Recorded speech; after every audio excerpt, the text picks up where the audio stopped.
सद्गुरू श्री ब्रह्मचैतन्य महाराज गोंदवलेकर यांचं प्रवचन 27 सप्टेंबर. स्मरण ही कृती आहे. गुरुने सर्व करावे ही गोष्ट सत्य आहे आणि तो करतो ही गोष्ट तितकीच सत्य आहे. पण आपण खरोखर सत्शिष्य आहोत की नाही हे पाहावे. देहातीत व्हायला गुरु आज्ञेप्रमाणे वागणे यापरते दुसरे काय आहे.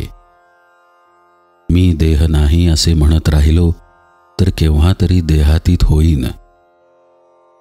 दुसरा मार्ग म्हणजे भगवंत माझा म्हणावे, म्हणजे देहाचा विसर पडतो.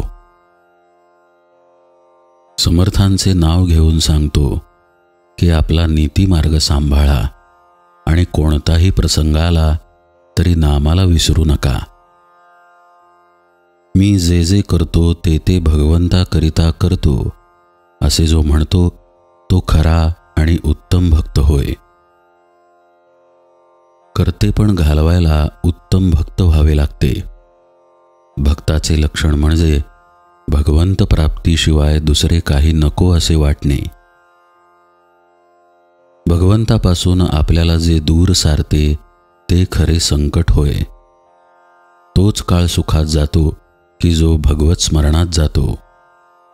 खरोखर स्मरण ही कृती आहे आणि विस्मरण ही वृत्ती आहे.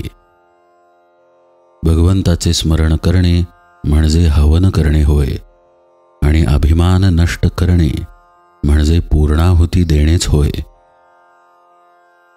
वृत्ती भगवंताकार झाली पाहिजे. आपल्याला ज्याची आवड असते त्याचे स्मरण आपोआप राहते. विषय अंगभूत झाले असल्याने त्यांचे स्मरण सहज राहते. पण भगवंताचे स्मरण आपण मुद्दाम करायला पाहिजे. हे करणे अगदीच सोपे नाही, परंतु ते फार कठीण देखील नाही. ते मनुष्याला करता येण्यासारखे आहे. भगवंताची भक्ती ही सहज साध्य आहे. ती अनुसंधानाने साध्य होते.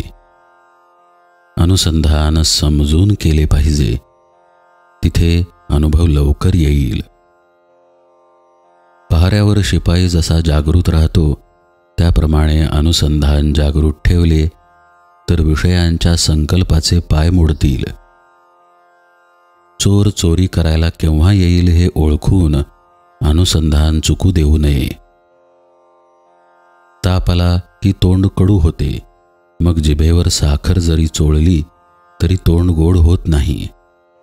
त्यासाठी अंगातला ताप गेला पाहिजे.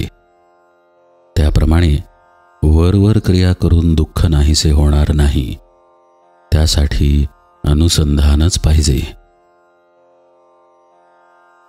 एक मुलगा परीक्षेसाठी मुंबईला आला.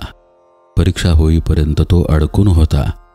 परीक्षा संपली तेव्हा तो म्हणाला, आता मी मोकळा झालो बाबा. नंतर 4 दिवस तो मजेत मुंबईत हिंडला. त्याप्रमाणे आपण अनुसंधान ठेवून प्रपंचाच्या आसक्तीतून मोकळे व्हावे आणि मग मजेने संसार करावा. आपल्याला अगदी आनंदच मिळेल.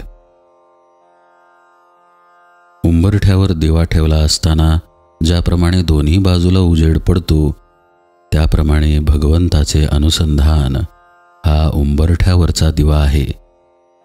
त्याने परमार्थ आणि प्रपंच दोन्हीकडे उजेड पडेल. प्रपंचामध्ये वागताना मनाने थोडे लक्ष द्यावे लागते. याला भगवंताचे अधिष्ठान असणे म्हणजेच अनुसंधान ठेवणे होय. भगवंताच्या इच्छेने अकर्तेपणाने कर्म करणे हेच अनुसंधान ठेवणे किंवा भक्ती करणे होय. जानकी जीवन स्मरण जय जय राम.